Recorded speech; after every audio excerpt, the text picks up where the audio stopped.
Η Ιρλανδική κοινωνία βρίσκεται σε ένα απόλυτο αδιέξοδο.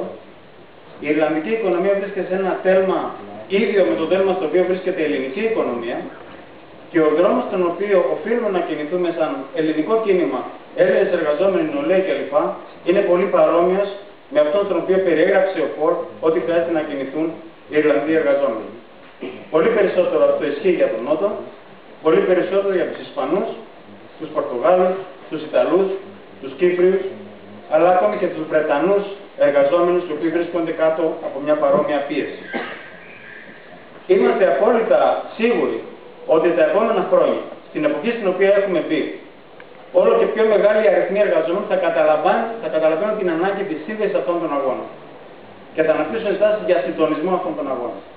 Και αν καταφέρουμε να το κάνουμε αυτό, τότε σε επίπεδο πανευρωπαϊκό μπορούν να χτιστούν κινήματα δεκάδων εκατομμυρίων, για να μην πω εκατοντάδων εκατομμυρίων, τα οποία δεν μπορεί να αντιμετωπίσει καμία τρόικα, καμία κυβέρνηση. Για αυτή την προοπτική όμως θέλουμε χρόνο. Δεν είναι στην επόμενη γωνία, δεν είναι στον επόμενο μήνα. Θέλει χρόνο και χρειάζεται για να το πετύχουμε αυτό να χτιστούν και οι οργανώσεις αριστεράς, οι οποίες θα προετοιμάσουν και θα οργανώσουν αυτό το έργο. Εμείς στην Ελλάδα ζούμε την απόλυτη καταστροφή. Ζούμε μια πλήρη κοινωνική καταστροφή που αντανακλάται σε όλα τα επίπεδα και τα ζούμε και δεν χρειάζεται πολλοί αριθμοί. Διάλυση του ιδιωτικού επίπεδου, διάλυση του κοινωνικού ιστού, καταστροφή του κοινωνικού κράτους. 24% ανεργία επίσημα στοιχεία. Τα ανεπίσημα είναι 30 τουλάχιστον. Σύμφωνα με προβλέψεις, όχι απλά της ΓΕΣΕ, αυτή τη στιγμή σύμφωνα με προβλέψεις τραπεζιτών, αν θέλουν. Η σημερινή μελέτη που παρουσίασε η Citibank και η Αμερικάνικη. Μιλούν για 30% ανεργία στον επόμενο χρόνο. Επίσημα. Η ανεργία στους νέους, 55%. Δεν υπάρχει νέος άνθρωπος σήμερα που δεν σκέφτεται πώς να φύγει από εδώ, να πάει στο εξωτερικό, πας και βρει δουλειά. Και η Ευρωπαϊκή Ένωση, τον Ιούλιο που πέρασε, ανακάλυψε ποιο είναι το πραγματικό ποσοστό της φτώχειας στην Ελλάδα. Σύμφωνα με τα επίσημα στοιχεία της Ευρωπαϊκής Ένωσης, το 68% των Ελλήνων είναι κάτω από τα όρια της φτώχειας. Υπάρχουν υπεύθυνοι για αυτές τις πολιτικές. Υπάρχουν υπεύθυνοι για αυτό το πόλεμο. Γιατί αυτές οι κοινωνικές συνέπειες είναι συνέπειες ενός πολέμου. Είναι σαν να έχει περάσει η χώρα από πόλεμο. Ο πόλεμος δεν έχει γίνει με αεροπλάνα, με άρματα και με πυροβόλα όπλα. Έχει γίνει με την πολιτική της Τρόικα και με την πολιτική των υποταγμένων ελληνικών κυβερνήσεων, του ΠΑΣΟΚ, της Νέας Δημοκρατίας και της ΔΙΜΑΡ. Το ποιος φταίει για αυτή την πολιτική δεν θα το πούνε ποτέ. Όχι μόνο οι κυβερνώντες δεν θα το πούνε ποτέ, ούτε τα μέσα μαζικής ενημέρωσης δεν θα το πούνε ποτέ. Γιατί αν πούν ποιος είναι πραγματικά υπεύθυνος για αυτές τις πολιτικές, είναι σαν να καλούν τον κόσμο να εξεγερθεί. Τα μέσα μαζικής ενημέρωσης είναι στα χέρια, εκτός από τα κρατικά που είναι στα χέρια των κυβερνήσεων, των εργολάβων τύπου Μπόκολα, των εφοπλιστών τύπου Sky και ούτω καθεξής, Αλαφούζου, των μεγαλοεπιδοτών τύπου Λαμπράκη, και δεν υπάρχει καμία περίπτωση να πούν ποτέ ότι αυτή η κρίση είναι κρίση του ιδιωτικού τομέα, η οποία μάλιστα ξεκίνησε από την καρδιά του καπιταλισμού στις ΗΠΑ πριν από 5 ολόκληρα χρόνια, το 2007, συνεχίζεται ακάθεκτη και επειδή δεν μπορούν να πούν αυτή την αλήθεια, είναι υποχρεωμένοι να βρουν τρόπο να φορτώσουν τις ευθύνες για αυτή την κρίση στο δημόσιο, το οποίο είναι υπερβολικά διωγγωμένο και πρέπει να διαλυθεί, να περιοριστεί, να συρρυκνωθεί και ούτω καθεξής, και προσπαθούν βέβαια να βάλουν τους εργαζόμενους να τρώνε ένα στον άλλο, ιδιωτικοί εναντίον δημοσίων, ξένοι εναντίον τόπιων και ούτω καθεξής. Δεν πρέπει ποτέ να ξεχνάμε τις βάσεις αυτής της κρίσης. Ότι ξεκίνησε το 2007 από την κατάρρευση της αγοράς των στεγαστικών δανείων στη ΣΥΠΑ. Όταν 2 εκατομμύρια οικογένειες, όχι άτομα, οικογένειες, χάσανε τα σπίτια τους. Και ότι οι τράπεζες κατάσχεσαν αυτά τα 2 εκατομμύρια οικίες για να ανακαλύψουν ότι δεν υπήρχε κανένα να τα αγοράσει. Γιατί μπήκε όλη η οικονομία που βρίσκεται σε ύφεση. Και όταν οι τράπεζες πήραν 2 εκατομμύρια κατοικίες στα χέρια τους και γη και δεν ήξεραν τι να την κάνουν γιατί δεν υπήρχε κανένα να την αγοράσει, άρχισαν να καταραίουν οι τράπεζες. Έτσι προκλήθηκε η τραπεζική κρίση του 2008 και τότε αναγκάστηκε η Αμερικάνικη κυβέρνηση καταρχήν και στη συνέχεια οι ευρωπαϊκές κυβερνήσεις, γιατί επεκτάθηκε η κρίση στην Ευρώπη, να μπουν για να σώσουν τις τράπεζες, τους τραπεζίτες δηλαδή, και να πάρουν στην ουσία τα χρέη. Έτσι, η κρίση που ξεκίνησε από τον ιδιωτικό τομέα μετατράπηκε σε κρίση του δημόσιου τομέα. Γιατί για να καλύψουν τα χρέη των τραπεζών και της καταρρέουσας βιομηχανίας που ήταν συνδεδεμένη με τις τράπεζες, έκαναν ελλείμματα, έκαναν δάνεια και τα ελλείμματα και τα δάνεια, όπως ξέρετε, μετατρέπονται σε χρέος. Έτσι, η Ελλάδα από 109 του ΑΕΠ χρέος το 2008 έχει φτάσει σήμερα να έχει ένα χρέος το οποίο έχει ανέβει στους ουρανούς και δεν υπάρχει κανένας τρόπος κανένας να το συγκρατήσει. Του χρόνου θα είναι ο έκτος χρόνος της κρίσης. Και ποια είναι η πρόβλεψη? Ότι θα βαθύνει. Δεν υπάρχει κανένας οικονομολόγος της άκουσας τάξης. Δεν μιλάμε για τους μαρξιστές, από τη δική μας την πλευρά, μιλάμε για τους ανθρώπους του κεφαλαίου. Που να μην αναγνωρίζει ότι το 2013 θα είναι χρόνος βαθέματος της κρίσης, βαθέματος αυτής της ύφεσης, η οποία θα ρίξει ολόκληρη την Ευρωζώνη για το σύνολο της χρονιάς σε ύφεση. Τα δεινά μας λοιπόν είναι πολλά, είναι μεγάλα, υπάρχουν πολλά χρόνια τα οποία θα ζητούν να πληρώσουμε εμείς για το κόστος της κρίσης που προκάλεσαν αυτοί και θα μας ζητούν να πληρώσουμε όπως πληρώνουν. Με συντριβή του βιωτικού επίπεδου, με συντριβή τελικά του δικαίωματος στη ζωή που τελικά αντανακλάται στο ρεκόρ των αυτοκτονιών που η Ελλάδα δεν έχει ξαναζήσει. Πρόκειται για ένα φοβερό σκάνδαλο το οποίο οφείλουμε να δώσουμε τη μάχη να αποκαλυφθεί και ιδιαίτερα να αποκαλύψουμε ότι δεν υπάρχει καμία προοπτική εξόδου από την κρίση με βάση αυτές τις πολιτικές που εφαρμόζουν. Πολιτικές οι οποίες δεν έχουν στόχο την έξοδο από την κρίση. Έχουν μόνο ένα στόχο. Να διασφαλιστούν τα κέρδη των πιστωτών, των δανειστών. Είναι το μόνο πράγμα το οποίο τους ενδιαφέρει. Να σημειώσουμε απλά ότι σύμφωνα με τα σχέδια, τα μνημόνια και ούτω καθεξής της Τρόικα και των κυβερνώνων και το πρώτο και το δεύτερο μνημόνιο κλπ. Αν όλα πάνε καλά, που δεν θα πάνε καλά γιατί ποτέ δεν έχουν πάει καλά, το 2020 η Ελλάδα θα έχει χρέος 120% του ΑΕΠ. Το 2020, 120% του ΑΕΠ. Όταν το 2008, πρωτού ξεκινήσει η κρίση, ήμασταν στο 109% του ΑΕΠ. Δεν υπάρχει καμία προοπτική, καμία λύση. Θα διαλύσουν την κοινωνία για να δώσουν πίσω τα λεφτά στους τραπεζίτες και στους πιστωτές, για να διασφαλίσουν τα κέρδη τους και εκτός από όλα τα υπόλοιπα μας έχουν επαναφέρει, μας έχουν γεννήσει, έχουν δημιουργήσει, έχουν ξαναφέρει στη ζωή ένα φαινόμενο που οι κοινωνίες μας θεωρούσαν πως έχει περάσει, τελειώσει, έγινε κάποτε και δεν θα ξαναγίνει, τον φασισμό, γιατί η Χρυσή Αυγή δεν είναι αστείο.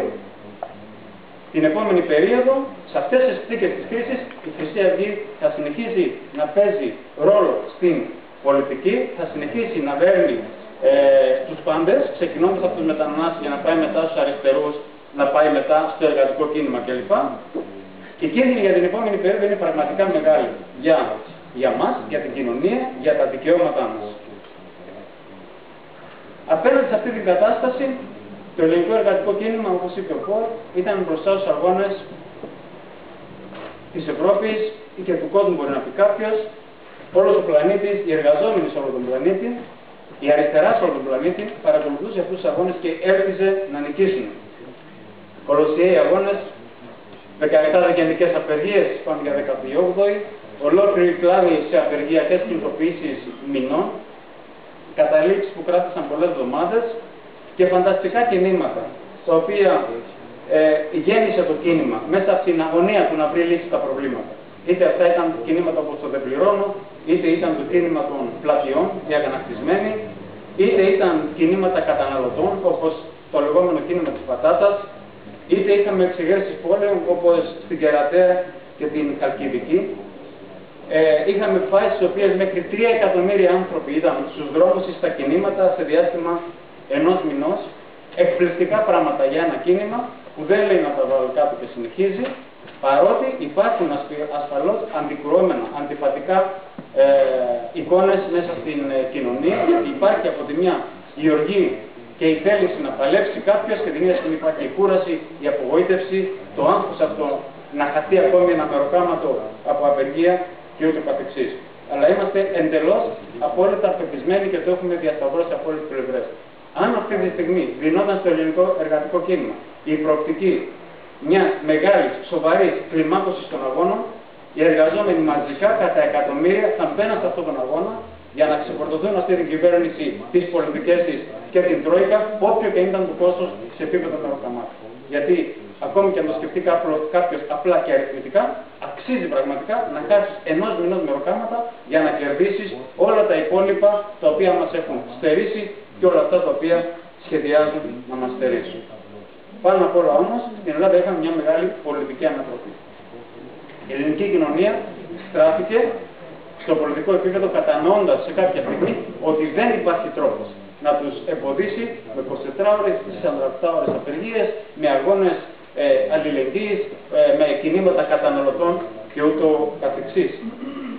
Και πήρε τον ΣΥΡΙΖΑ ένα ακόμα μικρό ποσοστό, ιστορικά δηλαδή για δεκαετίες να κυμαίνεται στο 3, 4, 5% και του έδωσε μια τεράστια όθηση ανεβάζοντας στο 17% σε εκλογές του Μάη και στο 27% σε εκλογές του Ιούνιου για να ρίξει την κυβέρνηση του κεφαλαίου, του ΠΑΣΟΚ και της Νέας Δημοκρατίας. Και αυτό το φαινόμενο το παρακολούθησε όλη η Ευρώπη. Και αυτό το φαινόμενο έφτασε να συζητηθεί όχι απλά στην Ευρώπη και στην Αμερική, αλλά στο Πακιστάν και στην Σρι Λάνκα και στην Αυστραλία. Γιατί όλος ο πλανήτης παρακολούθησε τις εξελίξεις εδώ πέρα. Αυτό δείχνει, γιατί προκύπτουν συμπεράσματα που αφορούν και τις κοινωνίες σε άλλα μέρη, σε άλλες υπήρους, σε άλλες χώρες. Δεν έχουμε κανένα λόγο να μην πιστεύουμε ότι αντί στις εξελίξεις με αυτές που είδαμε στην Ελλάδα δεν θα συμβούν αλλού. Γιατί ο ΣΥΡΙΖΑ δεν είναι κάτι που έπεσε από τον ουρανό. Είναι ένα φαινόμενο που γέννησε η κοινωνία μέσα από την αγωνιώδη προσπάθεια να ξεφορτωθεί τους εχθρούς, αν θέλουμε, τους εσωτερικούς εχθρούς. Ο ΣΥΡΙΖΑ δεν μπόρεσε σε εκλογές του Ιούνιου να ανατρέψει τα δεδομένα, αλλά έχει ανοίξει ο δρόμος για μια κυβέρνηση αριστεράς. Είναι θέμα, αν θέλουμε, το συζητά όλη η κοινωνία. Κατανοώ ότι είναι θέμα χρόνου, ότι θα έχουμε μια κυβέρνηση αριστεράς και μια κυβέρνηση ΣΥΡΙΖΑ την επόμενη περίοδο. Θα έρθουμε στις αδυναμίες και τις αντιφάσεις αυτού του φαινομένου στη συνέχεια, αλλά αξίζει να σταθούμε στους λόγους που η κοινωνία επέλεξε τον ΣΥΡΙΖΑ και όχι το Κομμουνιστικό Κόμμα ή την Ανταρσία ή κάποιες οργανώσεις κοινωνικής αριστεράς. Ο ΣΥΡΙΖΑ ήταν ενωτικός, αυτό που λείπει από το Κομμουνιστικό Κόμμα και από την Ανταρσία, ήταν ενωτικός προς την υπόλοιπη αριστερά.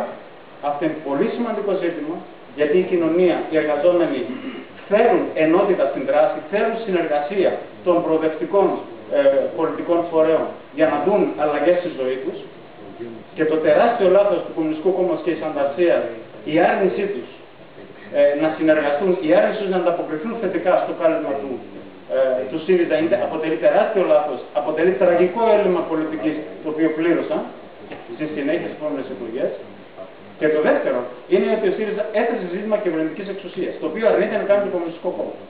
Το οποίο μιλά για την ανάγκη λαϊκής εξουσίας, μιλά ακόμη και για σοσιαλισμό και για επανάσταση, αλλά το εναποθέτει σε ένα μακρόχρονο μέλλον, εντελώς ακαθόριστο, το οποίο για τα λαϊκά στρώμα δεν έχει πρακτική αξία. Όταν ήρθε στο διατάφτα που πήγαμε σήμερα, το ΚΚΕ λέει όχι τώρα. Ο κόσμος όμως έχει προβλήματα τώρα και χρειάζεται απαντήσεις τώρα. Επομένως, ο ΣΥΡΙΖΑ μπόρεσε να σημειώσει αυτό το άλμα και να γίνει παράδειγμα προς μίμηση σε εκατομμύρια εργαζόμενους διεθνώς, ακριβώς επειδή μπόρεσε να συνδέσει σε έναν βαθμό την αγωνία του κόσμου, πώς απαντάμε σήμερα στα προβλήματα που αντιμετωπίζουμε στα πρακτικά τα καθημερινά, με την προοπτική μιας κυβερνητικής εξουσίας. Είναι σίγουρο ότι θα έχουμε κυβέρνηση αριστερά στην επόμενη περίοδο? Δεν είναι σίγουρο. Είναι σίγουρο ότι αν έχουμε κυβέρνηση αριστερά θα τα καταφέρει να λύσει τα προβλήματα? Ούτε αυτό είναι σίγουρο.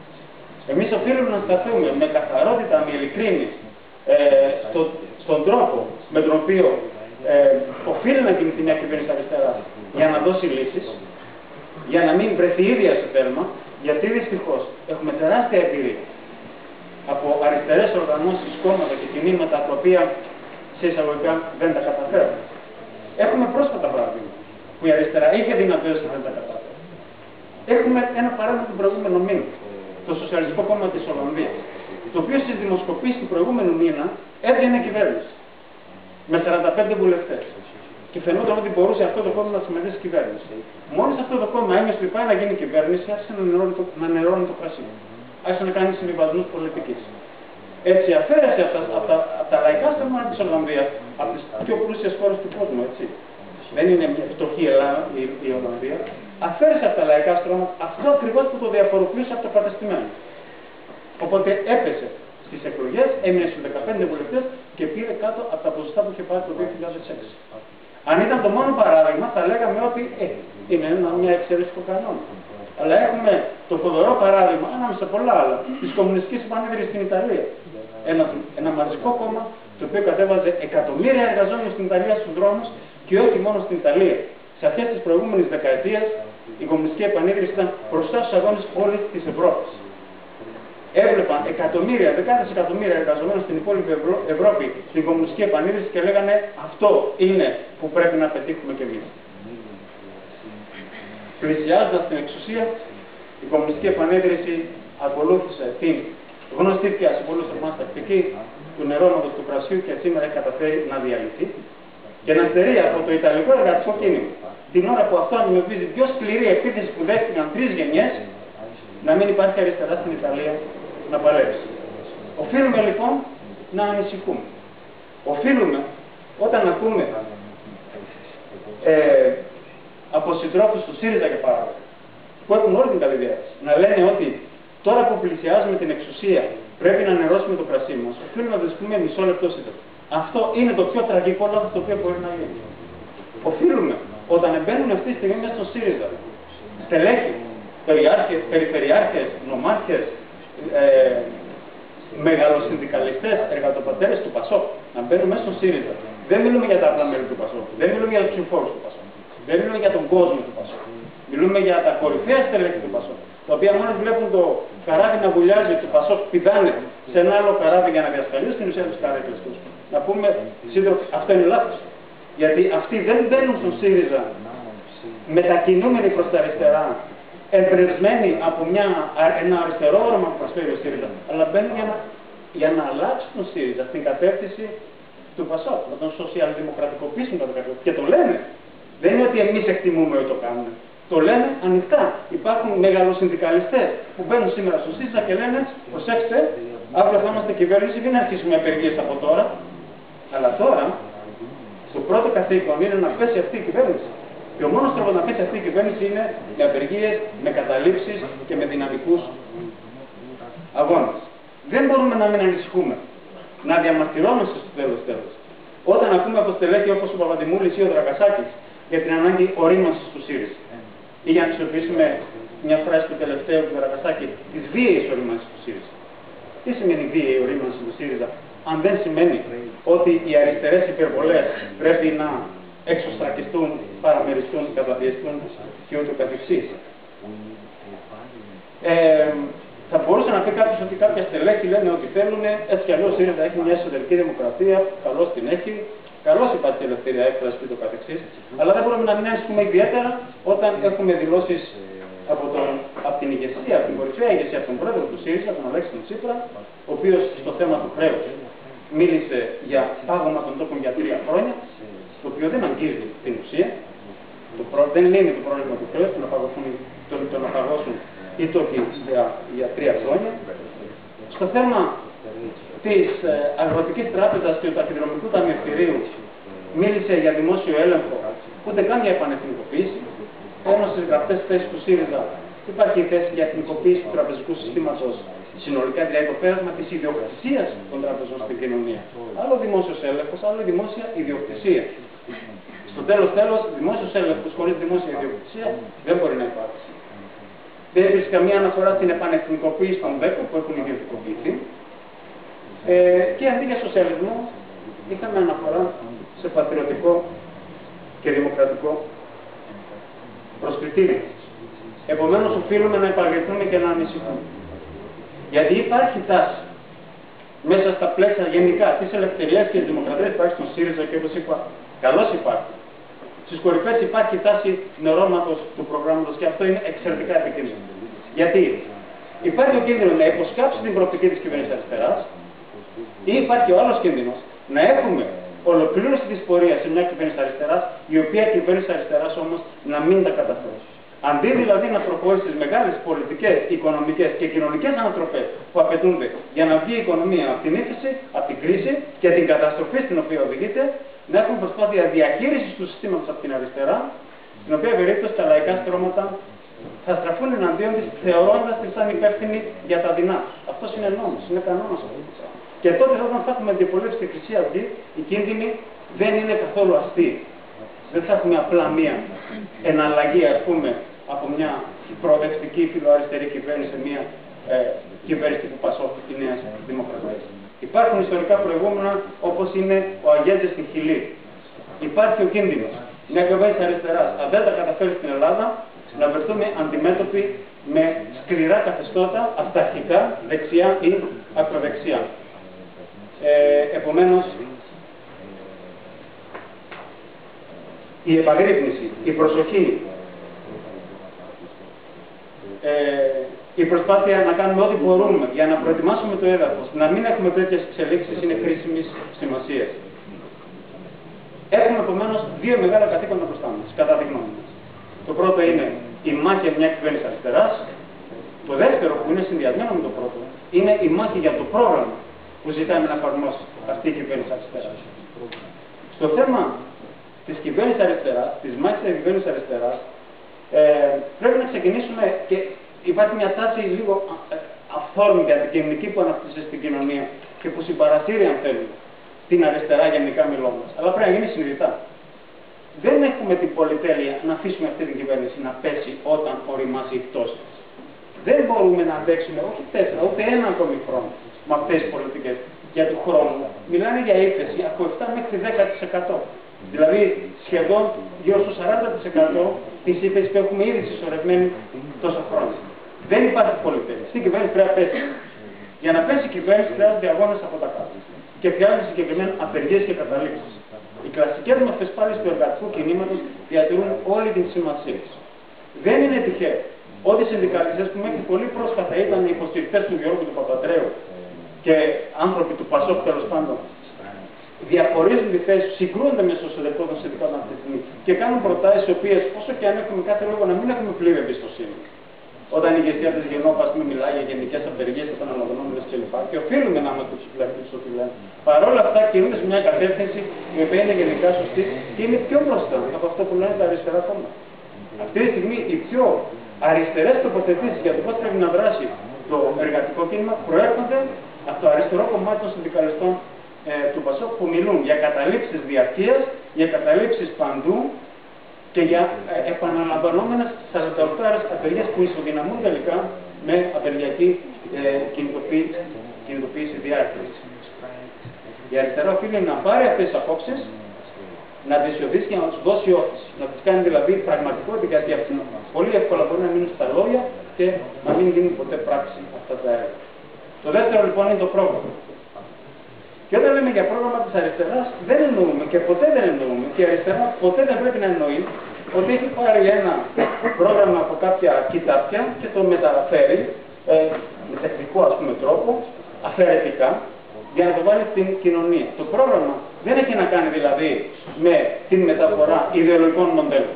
Έχει να κάνει με το πώς απαντάς στην πραγματικότητα που ζουν οι άνθρωποι. Έχει να κάνει με το πώς δίνεις λύσεις στα προβλήματα που ζουν οι άνθρωποι σήμερα. Πολύ συνοπτικά, το χρέος δεν μπορεί να εξοφληθεί. Κανένας δεν πιστεύει ότι το χρέος μπορεί να εξοφληθεί. Ούτε αυτοί που έχουν κάνει τα σχέδια για να εξοφληθεί το χρέος δεν πιστεύουν ότι μπορεί να εξοφληθεί. Επομένως, η αριστερά χρειάζεται μια καθαρή θέση. Δεν μπορούμε να το εξοφλήσουμε, εξάλλου δεν το δημιουργήσαμε εμείς, το δημιουργήσαμε οι τραπεζίτες, αυτά που έχουμε πει προηγουμένως. Η πρώτη θέση λοιπόν είναι ότι το χρέος δεν μπορεί να εξοφληθεί, γιατί όσο η ελληνική κοινωνία αγωνίζεται να εξοφλήσει το χρέος, δεν υπάρχει καμία περίπτωση να μπορέσει να σταθεί στα πόδια. Το δεύτερο είναι ότι πρέπει οι τράπεζες, αυτές οι τράπεζες που προκαλέσαν όλη αυτή την καταστροφή που αναφέραμε προηγουμένως, πρέπει να φύγουν από τα χέρια των ιδιωτών, οι οποίοι είναι τοκογλύφοι, κερδοσκόποι και ούτω καθεξής, και να περάσουν την διοκτησία της κοινωνίας. Αυτός είναι ο μόνος τρόπος να διασφαλιστούν οι καταθέσεις των μικροκαταθετών. Δεν δίνουμε καμία εγγύηση για τις καταθέσεις των μεγάλων καταθέτων. Αλλά οι μικροκαταθέτες μπορούν να προστατευτούν μόνο αν η ιδιοκτησία των τραπεζών περάσει στην κοινωνία. Αν δηλαδή εθνικοποιηθούν. Και αυτός είναι ο μόνος τρόπος να γίνουν οι τράπεζες μοχλός ανάπτυξης της οικονομίας. Δηλαδή να παρέχουν χαμηλότερα δάνεια, και όταν λέμε χαμηλότερα εννοούμε 1 ή 2% επιτόκιο ή και μηδενικά επιτόκια, αν χρειάζεται, στην κατεύθυνση αναπτυξιακών έργων, είτε μεγάλων έργων, είτε μικρών επιχειρήσεων ή ακόμη και ατόμων. Το τρίτο είναι ότι δεν είναι δυνατόν σε αυτές τις συνθήκες οι κρίσιμοι τομείς της οικονομίας να παραμένουν στα χέρια ιδιωτών. Δεν είναι δυνατόν οι ΔΕΚΟ να ξεπουλούνται για ψίχουλο και μια κυβέρνηση αριστεράς να μην πάρει πίσω όλες αυτές τις ΔΕΚΟ που έχουν δοθεί στο ιδιωτικό του κεφάλαιο και να μην πάρει τους στρατηγικούς τομείς της οικονομίας. Και πάλι αυτό δεν είναι ένα ιδεολογικό κόλλημα. Δεν υπάρχει κανένας τρόπος να μπει η οικονομία σε ανάπτυξη αν το κράτος, αλλά ένα κράτος δημοκρατικό που εκλέγεται, ελέγχεται κλπ. Από την κοινωνία, σε συνθήκες διαφάνειας, σε συνθήκες κοινωνικού και εργατικού ελέγχου και διαχείρισης, αν δεν πάρει τους μεγάλους τομείς της οικονομίας και να σχεδιάσει την ανάπτυξη. Γιατί διαφορετικά ποιος θα επενδύσει? Ποιος θα επενδύσει στην Ελλάδα του σήμερα για να την αναπτύξει? Γιατί η ανάπτυξη χωρίς επενδύσεις δεν μπορεί να υπάρξει. Το ιδιωτικό κεφάλαιο δεν υπάρχει καμία περίπτωση να το κάνουν. Οι πολυεθνικές δεν υπάρχει καμία περίπτωση να το κάνουν. Και για να μην επεκτείνομαι για λόγους χρόνους, να αναφέρω απλά τα στοιχεία που ανάφερε ο Πόρ. 3 εκατομμύρια, όχι δισεκατομμύρια, 3 εκατομμύρια ευρώ είναι στα χέρια των ευρωπαϊκών πολυεθνικών και κάθονται σαν θησαυροφυαλάκια. Γιατί δεν τα επενδύουν? Γιατί δεν υπάρχει κανείς να αγοράσει αυτά που θα παραχθούν. Και αντί να δημιουργήσουν πολιτικές που αυξάνουν τη ζήτηση, έτσι ώστε να δημιουργηθεί αγορά για τα εμπορεύματά τους, χτυπούν συνέχεια το παιδικό επίπεδο παντού σε όλο τον πλανήτη και επομένως μεγεθύνουν το πρόβλημα. Δεν υπάρχει περίπτωση να επενδύσει το κεφάλαιο ούτε τον τόπιο, οι Αλαφούζοι, οι Μπόπολες και ούτω καθεξής, και οι Λάψιδες, ούτε το πολυεθνικό. Όσο κάτω και να πάμε να το κάνουμε. Γιατί μας λέγανε πρέπει να πάτε εκεί που είναι η Ισπανία. Πήγαμε εκεί που είναι η Ισπανία. Η Ισπανία είναι σε κρίση. Πρέπει να πάτε τώρα λέει, εκεί που είναι η Βουλγαρία. Μα και η Βουλγαρία είναι σε κρίση. Και έχει 20% ανεργία. Μετά που πρέπει να πάμε στη Ρουμανία, στα 120 ευρώ βασικό μισθό τον μήνα, και εκεί να πάμε ακόμη, η Αίγυπτος είναι πιο φθηνή. Για να μην αναφέρω την Κίνα, που είναι 30 ευρώ το μήνα. Εμείς δεν μπορούμε να θυσιάσουμε τα πάντα στην προοπτική ενός σχεδίου ότι όσο πιο πολύ καταστραφούμε, τόσο καλύτερα θα πάνε οι αριθμοί της οικονομίας, γιατί ούτε καν αυτό δεν μπορεί να επιτευχθεί. Ούτε καν η οικονομία δηλαδή δεν μπορεί να αναπτυχθεί. Όλα αυτά σε συνθήκες πραγματικής δημοκρατίας, όπως κατάφερε το κίνημα των αναγνωστισμένων να καθιερώσει, αν θέλουμε, την ελληνική κοινωνία, δηλαδή η κοινωνία να ελέγχει αυτούς που κυβερνούν, να ελέγχει τους αξιωματούχους, να αποφασίζει αυτή, το οποίο σημαίνει κοινωνικός και εργατικός έλεγχος και διαχείριση, σημαίνει διοικητικά συμβούλια εκλεγμένα, ερετά, ανακλητά, ανά πάσα στιγμή και χωρίς κανένα προνόμια, χωρίς τους μισθούς του μισού εκατομμύριου τον χρόνο που βλέπουμε σε πολλά τμήματα και του δημοσίου και του ιδιωτικού βέβαια τομέα, και αυτό μαζί με τους εργαζόμενους της υπόλοιπης της Ευρώπης, γιατί όπως υπόθηκε και στην αρχή, όπως υπόθηκε πολύ παραστατικά και από τον Πολ, τα προβλήματα τώρα είναι κοινά. Ο Νότος είναι στην ουσία στις φλόγες. Το πιο μεγάλο καθήκον από όλα που έχει αριστερά να επιδέξει πολύ συνειδητά να συνδέσει όλα αυτά τα κινήματα και όλους αυτούς τους αγώνες στην προοπτική μεγάλων κοινωνικών, ευρωπαϊκών, σε πανευρωπαϊκό επίπεδο ανατροπών. Αυτή είναι η πρόταση που καταθέτω. Αυτή είναι η πρόταση η οποία ξεκινά από το σήμερα και πραγματικά βάζει τις βάσεις για να ανατραπεί η εξουσία του κεφαλαίου και να ανοίξει ο δρόμος στην κατεύθυνση μιας εξαιρετικής κοινωνίας. Αλλά δεν είναι μια πρόταση, όπως είπα στην αρχή, που κατατίθεται για λόγους ιδεολογικούς. Είναι γιατί είναι η μοναδική ρεαλιστική πρόταση που υπάρχει σήμερα για να βγει η κοινωνία, η οικονομία από αυτή την κρίση. Πώς αντιμετωπίζει η ελληνική κοινωνία αυτή την πρόταση? Στη βάση αριστεράς και στη βάση κοινωνίας θα βρούμε μαζική αποδοχή αυτών των προτάσεων. Αυτό το πρόγραμμα όταν έμπαινε στην αρχή το 2010 φαινόταν πολύ εξωπαρνά. Όταν τον Ιούνιο του 2010, ας πούμε, όταν είχε μπει για τα καλά η Τρόικα, ας πούμε, μιλούσε κάποιος για το ότι δεν μπορούμε να ξοφλήσουμε το χρέος και ότι πρέπει να εθνικοποιηθούν οι τράπεζες, ακουγόταν εξτρεμιστικό. Αυτή τη στιγμή δεν είναι. Αυτή τη στιγμή την χάνει μαζικής αποδοχής. Αλλά στη βάση της κοινωνίας και στη βάση της αριστεράς, στις ηγεσίες, αυτό δυστυχώς δεν συμβαίνει. Με διαφορετικό τρόπο και για διαφορετικούς λόγους βέβαια. Ιδιαίτερα το ΚΚΕ το οποίο μπορεί αυτό το πρόγραμμα να το υιοθετεί στα λόγια, κάνει ένα διπλό λάθος. Το πρώτο είναι το εναποθέτει στο μακροχρόνιο αόριστο μέλλον κάπου κάποτε κάποιοι άλλοι τέλος πάντων θα το κάνουν, αλλά όχι εμείς τώρα. Και το δεύτερο δεν το συνδέει με την ανάγκη της ενότητας. Γιατί όταν κάνεις μια τέτοια πρόταση, οφείλεις να απευθυνθείς πλατιά στην κοινωνία και να την καλέσεις να συμπαραταχθεί μαζί σου. Δεν μπορείς να βάζεις τέτοιους όρους που να αποκλείουν τους πάντες εκτός από τα δικά σου τα μέρη, που είναι η πολιτική του ΚΚΕ, δυστυχώς την οποία αντιγράφει και η Ανταρσία, αλλά το ΚΚΕ είναι το μαζικό κόμμα που παίζει ρόλο. Υπάρχει λοιπόν στην κοινωνία, στη βάση της κοινωνίας, εύκολο έδαφος για αυτές τις ιδέες. Υπάρχει στη βάση της κοινωνίας διάθεση για μαζικούς δυναμικούς αγώνες που να ρίξουν την κυβέρνηση, αν υπήρχε η κατεύθυνση αυτή από τις συνδικαλιστικές και πολιτικές ηγεσίες. Δεν έχουμε όμως αυτή την πρόταση από τη μεριά της αριστεράς, επίσημα από κανένα κομμάτι της. Επομένως η εικόνα είναι απογοητευτική, όχι. Γιατί υπάρχουν πολύ σημαντικές δυνάμεις που παλεύουν για αυτά. Και για αυτά τα πράγματα δεν αλλάζουν από μια μέρα στην άλλη. Αν πάει κάποιος 2 χρόνια πίσω, θα δει μια εικόνα του πολιτικού χάρτη σήμερα εντελώς διαφορετική από ό,τι πριν από 2 χρόνια. Τα πράγματα αλλάζουν. Και συχνά αλλάζουν με μικρές αλλαγές στη βάση της κοινωνίας που δεν φαίνονται στο μάτι. Και μετά έχουμε εκρήξεις. Τύπου οι ανατροπές που είχαμε με την άνοδο του ΣΥΡΙΖΑ ή του είδους που είχαμε στα συνδικάτα του ΠΑΣΟΚ αυτή τη στιγμή σκοτώνονται κυριολεκτικά στο εσωτερικό τους. Υπάρχουν δυνάμεις μέσω ΣΥΡΙΖΑ που έχουν παρόμοιες προσεγγίσεις με αυτή που αναφέρομαι.